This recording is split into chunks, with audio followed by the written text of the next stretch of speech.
Friends, പവിത്രം സീരിയലിൻ്റെ ഒരു അടിപൊളി പുതുപുത്തൻ വിശേഷത്തിലേക്ക് എല്ലാവർക്കും സ്വാഗതം. വരാൻ പോകുന്ന എപ്പിസോഡിൽ വരുന്ന ഒരു അടിപൊളി വിശേഷമാണ് കേട്ടോ നമ്മൾ പറയാൻ പോകുന്നത്.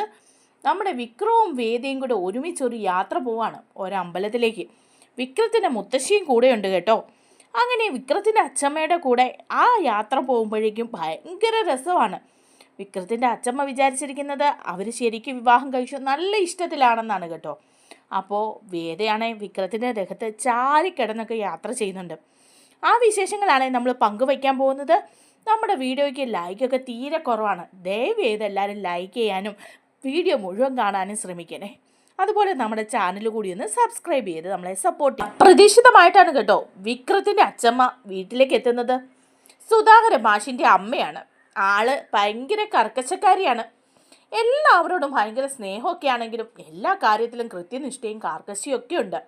അങ്ങനെ മുത്തശ്ശി വീട്ടിലെത്തുമ്പോഴാണ് കേട്ടോ നമ്മുടെ വേദയെ കാണുന്നത്. അപ്പം മുത്തശ്ശി ചോദിക്കുന്നുണ്ട്, ഇതാരാ സുധാകര ഇത്? അപ്പോൾ സുധാകരൻ മാഷ് ഒന്നും മിണ്ടാതെ നിൽക്കുകയാണ്. അപ്പോൾ ഉടനെ നന്ദിനി പറയുന്നുണ്ട്, അത് അച്ഛമ്മേ, അത് നമ്മുടെ വിക്രം വിവാഹം കഴിച്ചുകൊണ്ട് വന്ന പെൺകുട്ടിയാ വേദ. അപ്പോഴേക്കും ദേഷ്യം വരാണ് അച്ഛമ്മയ്ക്ക്. അച്ഛമ്മ ചോദിക്കുന്നുണ്ട്, ഇതെന്താ സുധാകര, നീ എന്നെ അറിയിച്ചില്ലേ വിവാഹം? നിന്റെ ഇളയ മോൻ്റെ വിവാഹം കഴിഞ്ഞിട്ട് എന്നോടൊരു വാക്ക് പറയാൻ നിനക്ക് തോന്നിയില്ലേ?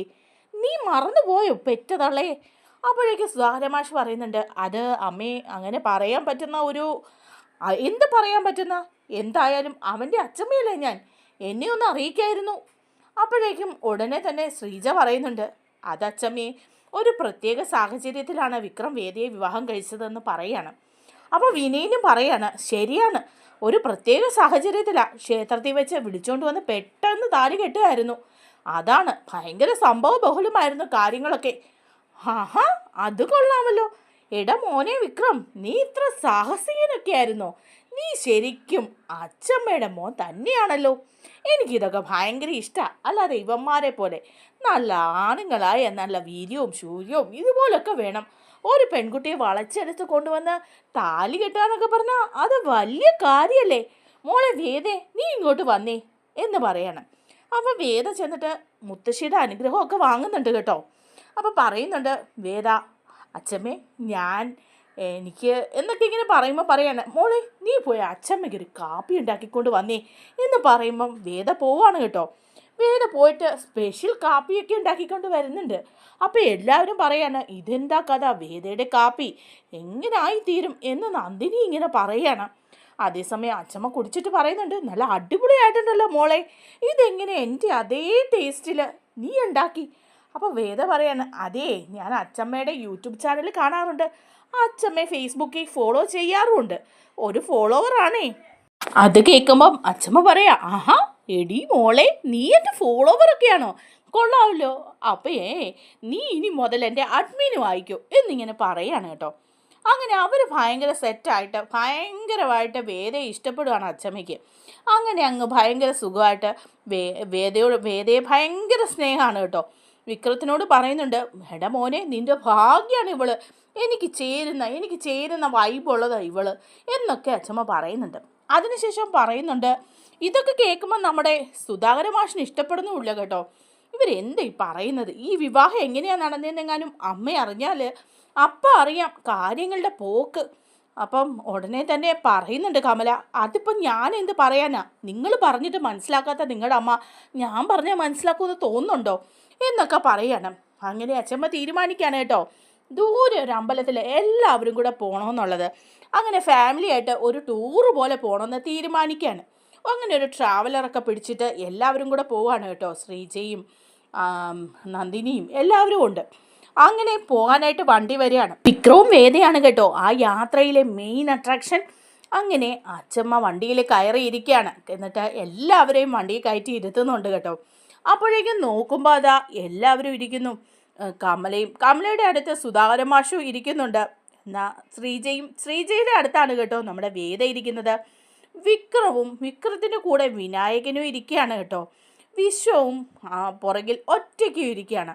ഇത് കണ്ട അച്ഛമ്മ പറയുന്നുണ്ട്, ഇതെന്താ വേദമോൾ അവിടെ ശ്രീജയുടെ അടുത്തിരിക്കുന്നത്? വേദമോളെ വിവാഹം കഴിച്ചത് ശ്രീജയാണോ?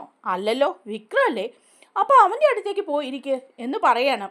അപ്പോൾ വിക്രം പറയുന്നുണ്ട്, എൻ്റെ പൊന്നച്ഛമ്മേ, അതിൻ്റെ ഒന്നും ആവശ്യമില്ല, അവൾ അവിടെ ഇരുന്നോട്ടെ, അതിനിപ്പോൾ എന്താ? അതിനെന്താണെന്ന് നീ പറയണ്ട, വേദമോള് വിക്രത്തിൻ്റെ അടുത്ത് തന്നെ പോയിരിക്കണം എന്ന് പറയാണ്. എന്നിട്ട് വിനായകനോട് പറയുന്നുണ്ട്, എടാ നീ മാറി ഇപ്പുറത്തോട്ടെങ്ങാനും ഇരുന്നേ എന്ന് പറയുക. അപ്പം വിനായകൻ മാറിയിരിക്കുകയാണ് കേട്ടോ. അങ്ങനെ വേദ പോയിട്ട് വിക്രത്തിൻ്റെ അടുത്ത് തന്നെ ഇരിക്കുകയാണ്. അപ്പോൾ വിക്രത്തിന് അതങ്ങ് ഇഷ്ടപ്പെടുന്നൊന്നുമില്ല. വേദ പറയാണ്, കണ്ടോ അച്ചമ്മ പറഞ്ഞിട്ടാ ഞാൻ വന്നിരുന്നത് എന്നൊക്കെ പറഞ്ഞ് ഇങ്ങനെ ചേർന്നൊക്കെ ഇരിക്കുകയാണ്. എന്നിട്ട് വിക്രത്തിൻ്റെ ദേഹത്തോട്ട് തോളയിലോട്ട് ഇങ്ങനെ ചാരിയൊക്കെ കിടക്കുകയാണ്. വിക്രം പറയുന്നുണ്ട്, ഒന്ന് മാറിയിരിക്കുക, എന്തിനാ നീ എൻ്റെ തോളിൽ ചാരുന്നത്, ഇപ്പം എന്താ എനിക്ക് നല്ല ഉറക്കം വരുന്നുണ്ട്, അതുകൊണ്ടാണ്, അങ്ങനെ ഇപ്പം നീ ഉറങ്ങണ്ട എന്നൊക്കെ പറയാണ്. അങ്ങനെ ശ്രീജയുടെ അടുത്തേക്ക് വന്ന് വിശ്വ ഇരിക്കുന്നുണ്ട്. എന്നാൽ ഇപ്പുറത്തെ സൈഡിൽ ഇരിക്കുകയാണ് കേട്ടോ നമ്മുടെ നന്ദിനിയും അതുപോലെ വിനായകനും. അങ്ങനെ എല്ലാവരും കൂടെ പോകാനിരിക്കുമ്പോഴേക്കും ഈ പരിപാടിയൊന്നും നമ്മുടെ സുധാകര മാഷിന് ഒട്ടും ഇഷ്ടപ്പെടുന്നില്ല. അപ്പോൾ സുധാകര മാഷിൻ്റെ കയ്യിലേക്ക് കുറച്ച് നാരങ്ങ കൊടുത്തിട്ട് അച്ചമ്മ പറയുന്നുണ്ട്, എടാ സുധാകര, ഈ തേങ്ങയും ഈ നാരങ്ങയും കൊണ്ടുപോയി വണ്ടിക്ക് മുമ്പിൽ ഉടച്ചിട്ട് 4 വീലിൻ്റെ ചോട്ടിലും കൊണ്ടുപോയി നാരങ്ങ വയ്ക്ക് എന്ന് പറയാണ്. സുധാകര മാഷിന് അത്ര പിടിക്കുന്നൊന്നും ഇല്ലെങ്കിലും അമ്മ പറഞ്ഞാലേ അനുസരിക്കാതിരിക്കാൻ പറ്റില്ലല്ലോ, അതുകൊണ്ട് തന്നെ നാരങ്ങയായിട്ട് പോവാണ്. ഇറങ്ങിപ്പോയി വണ്ടിയുടെ അടിയിൽ വയ്ക്കുകയൊക്കെ ചെയ്യുന്നുണ്ട്. അപ്പം വേദ വിക്രത്തിൻ്റെ അടുത്ത് ചേർന്നിരിക്കുകയാണ്. നല്ല രസമുണ്ട് കേട്ടോ, ഇത് കൊള്ളാം എന്ന് പറയുകയാണ്. അപ്പോൾ വിക്രം പറയുന്നുണ്ട്, ഓ ഭയങ്കര രസമുണ്ട്, ഒന്നങ്ങോട്ട് മാറിയിരിക്കാവോ എന്നൊക്കെ ഇങ്ങനെ ചോദിക്കുകയാണ്. അങ്ങനെ സുധാകര മാഷ് കയറി വന്നിട്ട് പറയുകയാണ് അച്ഛമ്മോട്, ഇനിയിപ്പോൾ എല്ലാം കഴിഞ്ഞു അമ്മേ, പോകാമല്ലോ അല്ലേ, ശരി പോകാം എന്ന് പറയാണ്. അങ്ങനെ വണ്ടി വിട്ട് പോവാണ് കേട്ടോ. വണ്ടി വിട്ട് പോകുമ്പോഴേക്കും വേദ വിക്രത്തിൻ്റെ തോളിലേക്കൊക്കെ ചാരി കിടക്കുന്ന വിക്രം തട്ടിയിടുകയൊക്കെ ചെയ്യുന്നുണ്ട്. അത് കഴിയുമ്പം അച്ഛൻ പറയുന്നുണ്ട്, എന്തെങ്കിലുമൊക്കെ കാര്യങ്ങളൊക്കെ നടക്കട്ടെ, നിങ്ങളിങ്ങനെ വർത്താനമൊക്കെ പറ എന്ന് പറയാണ്. എല്ലാവരും അങ്ങനെ മിണ്ടാതിരുന്നാലെങ്കിൽ ആട്ടവും പാട്ടും ഒക്കെ ആവട്ടെ. എടാ വിനായക, നീ ഒരു ഡാൻസൊക്കെ കളിക്കടാ എന്ന് പറയാണ്. അപ്പം വിനായകൻ പറയുന്നുണ്ട്, അതിനൊക്കെ ഞാൻ റെഡിയാണ്, വാടി നന്ദിനി നമുക്കൊരു ഡാൻസ് കളിക്കാമെന്ന് പറയാണ്. നന്ദിനി പറയുന്നുണ്ട്, എനിക്കൊന്നും നേരെയില്ല, എനിക്ക് നല്ല ഉറക്കം വരുന്നുണ്ട്, എടി വാടി ഡാൻസ് കളിക്കാം എന്ന് പറയാം. അങ്ങനെ അച്ഛമ്മ പറയുന്നുണ്ട്, ഒരു നല്ല അടിച്ചുപൊളി പാട്ടിട്ടാടാ, ഒരു നല്ല പാട്ടിടുകയാണ്. പാട്ടിട്ട് കഴിയുമ്പോഴേക്കും വിനായകനും നന്ദിനിയും കൂടെ ഭയങ്കര ഡാൻസാണ്. ആ കൂടെ പാടിക്കൊണ്ട് തന്നെ വേദയും ഇരിക്കുന്നുണ്ട് കേട്ടോ. വിക്രത്തിനെ തട്ടുകയും മുട്ടുകയും ഒക്കെ ചെയ്യുന്നുണ്ട്. വിക്രത്തിനാണെങ്കിൽ ഇതൊന്നും അത്ര ഇഷ്ടപ്പെടുന്നുമില്ല. ഇത് കണ്ട് കമല സന്തോഷത്തോടെ ഇങ്ങനെ നോക്കുന്നുണ്ട് കേട്ടോ. അപ്പോൾ സുധാകരൻ മാഷ് കണ്ണുരുട്ടി കാണിക്കുകയാണ് കമലെ. അപ്പോൾ പാവം കമല ഇങ്ങനെ ഇരിക്കുകയാണ്. അത് കഴിയുമ്പോഴേക്കും ഉടനെ തന്നെ സുധാകരൻ മാഷ് പറയാണ്, ഈ അമ്മയ്ക്ക് ഒരു പണിയില്ല, ആട്ടവും പാട്ടും ഒക്കെ, നമ്മൾ ടൂറിനൊന്നും പോവല്ലോ, നമ്മൾ അമ്പലത്തിലേക്കല്ലേ പോകുന്നത്, അപ്പോൾ കുറച്ച് മര്യാദയൊക്കെ വേണ്ടേ. ഓഹോ, നിനക്കെന്താടാ മര്യാദ, നീ പ്രേമിച്ചുകൊണ്ടിരുന്നപ്പം നിനക്ക് ഈ മര്യാദയൊന്നും ഞാൻ കണ്ടില്ലല്ലോ, ഇപ്പോൾ പിള്ളേർ ഡാൻസ് കളിക്കുന്നത് നിനക്ക് ഇഷ്ടപ്പെടുന്നില്ല എന്നുണ്ടോ എന്ന് ചോദിക്കുക. അപ്പോഴേക്കും ഉടനെ തന്നെ ചോദിക്കുന്നുണ്ട് നമ്മുടെ വേദ, പ്രേമിച്ചുകൊണ്ടൊക്കെ ഇരുന്നായിരുന്നോ എന്ന് ചോദിക്കുന്നുണ്ട്. അപ്പോൾ അച്ഛമ്മ പറയണേ, പിന്നെ ഇവൻ ആളാരായിരുന്നെന്നറിയാവോ, എടാ വിക്രം, നിനക്കറിയില്ലേ നിൻ്റെ അച്ഛനും അമ്മയും പ്രേമിച്ചപ്പോഴത്തെ കഥകളൊന്നും. അപ്പോൾ വിക്രം പറയുന്നുണ്ട്, പ്രേമിച്ചതാണെന്നൊക്കെ എനിക്കറിയാം, കഥകളൊന്നും എനിക്കറിയില്ല. എന്നാൽ ഞാൻ പറയാം, ഇവൻ ഇവിടെ പ്രേമിച്ചപ്പം ടൂറ് പോയപ്പോഴാണ് പ്രേമിച്ചത്, 2 പേരും കൂടെ കോളേജിൽ നിന്ന് ടൂറ് പോയപ്പം എന്ന് പറയുമ്പം എല്ലാവരും ചിരിക്കുകയാണ് കേട്ടോ. സുധാകര മാഷിനും കമലയ്ക്കും ഒരു നാണമൊക്കെ വരുന്നുണ്ട്. അങ്ങനെ അടിപൊളി യാത്രയാണ് കേട്ടോ. അപ്പോൾ അതിൻ്റെ ഇടയ്ക്ക് വേദയോട് മുത്തശ്ശി പറയുന്നുണ്ട്, ഇനി നിങ്ങളുടെ പ്രണയകഥ പറ, നിങ്ങളെങ്ങനെ വിവാഹം കഴിച്ചതെന്നുള്ള കാര്യം പറ എന്ന് പറയുകയാണ്. അപ്പോൾ വേദ പറയുന്നുണ്ട്, അതച്ഛമ്മേ ഒരു പ്രത്യേക കാര്യമുണ്ട്, ഞാൻ പറയട്ടെ, പറയടി മോളെ നീ എന്ന് പറയണം. വിക്രം പറയുന്നുണ്ട്, നീ ഒന്നും മിണ്ടാതിരിക്കുന്നുണ്ടോ, എടാ നീ ഒന്നും മിണ്ടാതിരിക്കടാ, അവൾ പറയട്ടെ എന്ന് പറയാണ്. അപ്പോൾ വേദ പറയുന്നുണ്ട്, പല സിനിമകളിലെയും കഥയാണ്, പ്രണയരംഗങ്ങളാണ് പറയുന്നത് കേട്ടോ. അതേ ഞാൻ കോളേജിൽ പഠിച്ചുകൊണ്ടിരുന്നപ്പോൾ തൊട്ട് ഇവനുണ്ടല്ലോ എൻ്റെ പുറകെ നടക്കുമായിരുന്നു ഈ വിക്രം, പാട്ടും പാടി പുറകെ നടക്കും, ഞാനാണെങ്കിൽ നോ നോ നോ പറയും. അങ്ങനെ എന്നെ കാണാതിരിക്കാൻ വരാതെ ഒരു ദിവസം എൻ്റെ വീട്ടിൽ വന്ന് വിവാഹമൊക്കെ ആലോചിച്ചു. അപ്പോൾ എൻ്റെ അച്ഛനും അമ്മയും സമ്മതിച്ചില്ല. അത് കഴിഞ്ഞപ്പോൾ എൻ്റെ മുത്തശ്ശനും ഒക്കെ ആയിട്ട് ഞാൻ അമ്പലത്തിൽ പോയപ്പം അവിടെ വച്ചിട്ട് അമ്പലത്തിൽ വന്ന് നിർബന്ധമായിട്ട് എൻ്റെ കഴുത്തിൽ താലി കെട്ടി. അങ്ങനെ കുറേ സിനിമകളിലെ കാര്യങ്ങളൊക്കെ വച്ചിട്ട് വേദ പറയാണ് കേട്ടോ.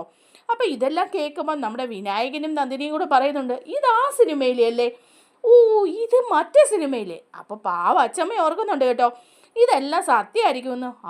കൊള്ളാമല്ലോ, ഭയങ്കര കഥയാണല്ലോ എന്നൊക്കെ പറയുമ്പം വിനായകനും നന്ദിനിയും അവിടെ ഇരുന്ന് പറയാം, എത്ര സിനിമയിലെ കഥ കൂട്ടിയിട്ടാണ് വേദ അവരുടെ പ്രണയ കഥ പറയുന്നത്, ഏതായാലും അടിപൊളിയായിട്ടുണ്ട് എന്ന് പറയാണ്. അപ്പോഴേക്കും മുത്തശ്ശിയും പറയുന്നുണ്ട് കേട്ടോ, അടിപൊളിയായിട്ടുണ്ട്, എല്ലാവരും ഒന്ന് കൈയടിച്ചെന്ന് പറഞ്ഞ് എല്ലാവരും കൈയടിക്കണം. അപ്പോൾ അത് കേൾക്കുമ്പോൾ നമ്മുടെ സുധാരമാഷിനങ്ങ് പിടിക്കുന്നുമില്ല. സുധാരമാഷ് കമലത്തിനെ ഒന്ന് രൂക്ഷമായിട്ട് നോക്കുന്നൊക്കെ ഉണ്ട് കേട്ടോ. അങ്ങനെ നല്ല അടിപൊളി യാത്രയാണ്. വിക്രമായിട്ട് ചേർന്ന് തോളിൽ ചാരി ഇരുന്ന് അടിപൊളിയായിട്ടാണ്. ആ വിശേഷങ്ങളൊക്കെ ഇനി വരാനിരിക്കുന്നതേ ഉള്ളൂ. നമ്മുടെ വീഡിയോ ഇഷ്ടമായ ലൈക്ക് ചെയ്യാൻ ആരും മറക്കല്ലേ. അതുപോലെ ചാനൽ കൂടി ഒന്ന് സബ്സ്ക്രൈബ് ചെയ്ത് സപ്പോർട്ട് ചെയ്യണേ. താങ്ക്